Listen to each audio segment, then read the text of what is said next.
আসসালামু আলাইকুম প্রিয় শিক্ষার্থী বন্ধুরা, যেখান থেকে দেখছেন সবাইকে আমার আন্তরিক ভালোবাসা। আজকে সপ্তম শ্রেণীর 5 পৃষ্ঠার উদাহরণ দিয়ে আমি অঙ্ক শুরু করব। আর আপনাদের মতামত অবশ্যই কমেন্টে জানিয়ে দিবে। আমরা অঙ্কতে যাই। আজকে গুণের সাহায্যে যে বর্গমূলটা আজকে আমি শেষ করে আগামীতে আমরা এই উদাহরণ শেষ করে আমরা ভাগের যে বর্গমূল সেটাতে যাওয়ার পর আমরা মূল অঙ্কেতে ইনশাআল্লাহ চলে যাব। তো আজকে গুণের যে বর্গমূলটা এটা আজকে লাস্টের দিন আমার। তো এখন আমি এখানে রেখেছি 31, 36। এই বর্গমূলটা করব আমরা। সর্বপ্রথম কি করব, বর্গমূল করার আমাদের সর্বপ্রথম হচ্ছে পিছনের সংখ্যাটা, যেটা হলো একক স্থানের অঙ্ক। এই সংখ্যাটাতে আমাদের লক্ষ্য করে রাখতে হবে এটা আসলে জোড় সংখ্যা না বেজোড় সংখ্যা। জোড় সংখ্যা হলে আমাদের জোড় সংখ্যা দিয়ে হচ্ছে আমাদের লসাগু করতে হবে, আর বেজোড় সংখ্যা যদি হয় তাহলে আমাদের বেজোড় সংখ্যা বেছে নিতে হবে। তো আমরা এখানে দেখতে পাচ্ছি এটা হচ্ছে জোড় 6 একটা জোড় সংখ্যা। তাহলে অবশ্যই আমাদের সর্বনিম্ন 2 থেকে আমরা শুরু করব। 2 দিয়ে যদি শুরু করি, আমরা বড় অঙ্কগুলোর ক্ষেত্রে আমাদের একটু নজর রাখতে হবে যে এত বড় অঙ্কতে কিভাবে 2 দিয়ে বিভাজ্য যাবে, এটা আমাদের বুঝতে হবে। এই জন্য আমরা সর্বপ্রথম একটা রুলস নিয়ম ফলো করব। 2 দিয়ে যদি আমি 3 ভাগ দেই তাহলে 2 1 করে 2 একবার থাকে, তাহলে অবশিষ্ট এখানে 1 থাকে। এই 1 আর 1 কত হয়ে যায়, 11 হয়ে যায়, তাই না? তো 11 2 দিয়ে আবার যদি দশক দিই আমরা, 5 দুগুণে কত হয়, 5 দুগুণে আমাদের 10 হয়, তাই না? 1 অবশিষ্ট, তাহলে 5 আমরা দিলাম। আবার এই 3 যদি আমি সাথে নিয়ে আসি তাহলে 13 হয়ে গেল। তাহলে 6 দুগুণে আমাদের হচ্ছে 12। 6 দুগুণে হচ্ছে কত, 12, তাই না? তাহলে এখানে 1 অবশিষ্ট থাকে, তার সাথে আমি যদি আবার 6 নিয়ে যাই তাহলে 8 দুগুণে 16, 8 দুগুণে 16। ইনশাল্লাহ আমি বোঝাতে পেরেছি। আর যাদের একটু সমস্যা হবে আপনারা অবশ্যই খাতাতে একটু ভালো কি করলে আপনাদের জিনিসটা অঙ্কটা ক্লিয়ার হয়ে যাবে। যেহেতু লাস্টের সংখ্যা জোড় সংখ্যা, আবার আমরা লক্ষ্য করব 2 দিয়ে শুরু করব। যেহেতু এখন 15 আছে, তাই না? এখন 7 দুগুণে কত হয়ে যায়, 14 হয়, তাই না?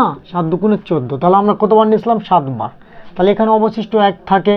তাহলে 1-এর সাথে আমরা 6 যদি দিই তাহলে 8 দুগুণে কত হচ্ছে, 8 দুগুণে হচ্ছে 16 মিলে যাচ্ছে। 4 দুগুণে হচ্ছে 8।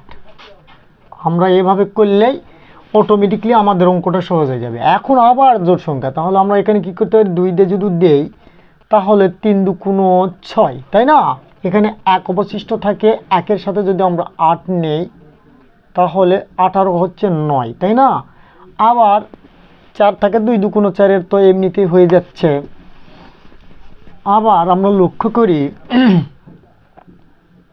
যেহেতু আবার জোড় সংখ্যা, তাহলে আমাদের অবশ্যই আবার জোর দিয়ে দিতে হবে। আমরা যদি 2 দিয়ে দেই তাহলে 1 দিলে থাকে অবশিষ্ট 1 থাকে, তাহলে 19 হয়ে যায়, তাই না? 1 যদি অবশিষ্ট থাকার পার্শ্বের সংখ্যা যদি আমরা নিই তাহলে 19 হয়ে যায়। তাহলে 9 দুগুণে 18 হয়ে যায়, আমাদের 9 দুগুণে 18 হয়ে যায়, তাই না? তাহলে 9 দুগুণে হচ্ছে 18, তাই না? তাহলে 1 অবশিষ্ট থাকে, তাহলে আমরা 2 নিলাম, এই 2 নিয়ে আসলাম, তাহলে 6 দুগুণে হচ্ছে 12। তাহলে আমাদের কত হচ্ছে, 6 হচ্ছে। হ্যাঁ, তারপরে আমরা আবার লক্ষ্য করি এখানে আবার জোড় সংখ্যা, এই জন্য আবার 2 দিয়ে আমরা দিব। যতক্ষণ পর্যন্ত জোড় সংখ্যা দিয়ে যাবে আমরা সর্বনিম্ন 2 থেকেই শুরু করব। তাহলে এখানে 19 আছে, 9 দুগুণে কত হচ্ছে আমাদের 18, তাই না? তাহলে হাতে থাকে 1 থাকলো আর 6, তাহলে 8 দুগুণে হচ্ছে 16। ইয়েস, আবার জোড় সংখ্যা, তাহলে আমরা আবার জোড় দিয়ে দিব। আবার আমরা 2 দিয়ে দিতে পারি, তাই না? তাহলে 2 দিয়ে যদি দেই তাহলে 4 দুগুণে হচ্ছে 8, হাতে থাকলো আপনার 1, হাতে থাকে 1, আর আমাদের এখানকার নিয়ে গেলাম 8, তাহলে 18 হলো। তাহলে আমি 9 দুগুণে 18 দিতেই পারি নিয়ম অনুযায়ী। তাহলে এখন লাস্টের সংখ্যা এখন বেজোড় সংখ্যা, তাহলে আমাদের জোড় সংখ্যা নিয়ে আর লাভ নেই। এখন আমাদের বেজোড় সংখ্যাকে নির্বাচন করছি। আমি যদি 3 দিয়ে 49কে ভাগ দিই, সাপোজ 3 দিয়ে ভাগ দিলে 1 3 করে 3 তাই কত 1 19, আমাদের ভাগ যাচ্ছে না, তাই না? আবার আমরা যদি যেহেতু জোর বেজোড় সংখ্যা জোর দিয়ে যাচ্ছে না, 4 যদি দেই যায় না, 5 দিয়ে দেওয়ার নিয়ম হচ্ছে লাস্টে হয়তো 0 হবে বা 5 থাকবে, তাহলে আমাদের 5 দিয়ে যাবে। তারপর 6 জোর সংখ্যা দিয়ে যাচ্ছে না, 7 আমরা তারপর 7 নিলাম। আমরা যদি 49কে 7 দিয়ে আমরা দেই, 7 7 49 হয়ে যায় আমাদের, তাহলে আমরা অবশ্যই 7 নিতে পারবো, আমরা 7 নিলাম। তাহলে এই লসাগুটাকে আমরা কি করব, সর্বপ্রথম আমরা এগুলো লিখব, আমাদের মনে রাখতে হবে এগুলো আমাদের কি করতে হবে, লিখতে হবে। আমরা কীভাবে লিখব, যেমন এই দুটা, এই দুইটা, এই দুটা এবং এই দুইটা আমরা পেয়েছি এখানে 2 গুণন 2 গুণন 2 গুণন 2 গুণন, তাই না? এই দুইটা আবার হচ্ছে 2 গুণন 2, আবার আমরা পেয়েছি 7 গুণন 7। আমরা জোড়া করব, আমরা কি করব, সর্বপ্রথম জোড়া করব, নির্ণয় লসাগুটার আমরা জোড়া করব। জোড়া করে এখান থেকে এই 2 থেকে আমরা একটা 2 নিব, এই জোড়া থেকে একটা 2 নিব, আবার এই জোড়া থেকে আমরা একটা 2 নিব, তাই না? আবার এই জোড়া থেকে আমরা নিব একটা সংখ্যা, যে সংখ্যাটাই থাকবে। এখন আমরা গুণ করলে কি পাই, দেখা যায় 2 দুগুণ 4, 4 দুগুণ 8, 27 56। আমাদের এখন আমরা লিখতে পারি যে 31 36 এর বর্গমূল হচ্ছে কত, আমরা সমান সমান এভাবেও লিখতে পারি, রুট দিয়ে 31 36 আমরা লিখতে পারি। আমরা মনে রাখতে হবে এতটুকু এই বর্গমূল আমরা বলতেছি যে 31 36, অতএব আমরা এখানে লিখতে হবে অতএব 31 36 এর বর্গমূল হচ্ছে রুট 31 36 সমান সমান আমরা কি করতে পারি, আমরা সমান সমান কত করতে পারি, আমরা সমান সমান 56 করতে পারি, 56 করতে পারি। কিন্তু এর ভিতরে আর একটা বিষয় গোপনীয় আছে, যেটা আমি একটু বিস্তারিত করি। আমাদের অঙ্কটা সঠিক বর্গমূল আমরা করতে পারলাম কি না, এই জন্য আমাদের কি করতে হবে, আমরা বর্গমূলের সূত্র যে ওই এমন দুইটি সংখ্যা হবে, দুইটি সংখ্যা গুণ করলে একই হতে হবে ওই উক্ত সংখ্যাটি পাওয়ার জন্য। তাহলে 56 গুণন আমরা 56 দিই, যে আসলে আমাদের বর্গমূলটা ঠিক আছে নাকি। 6 6 36-এর 6 হাতে থাকে 3, আবার 5 6 30 আর 3 33, তাই না?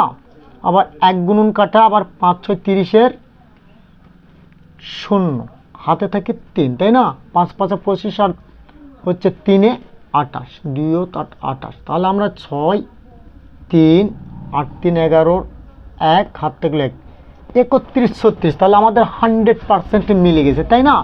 তার মানে এখানে 56 ছিল দুইটি, এখানে 56 ছিল কয়টি, দুইটি ছিল, তাই না?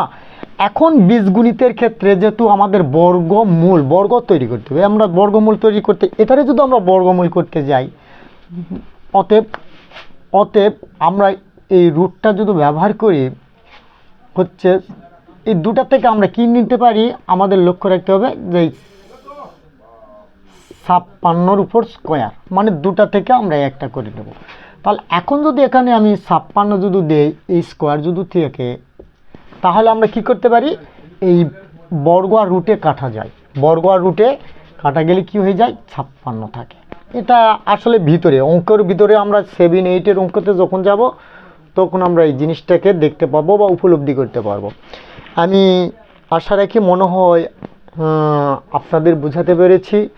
আপনারা অবশ্যই কমেন্ট করবেন, সাবস্ক্রাইব করবেন, কি জন্য আমি নতুন ঢুকেছি এই মিডিয়াতে। সবাই আপনারা আমাকে দয়া করে সাপোর্ট করবেন। সবাই ভালো থাকবেন, সুস্থ থাকবেন। আল্লাহ হাফেজ।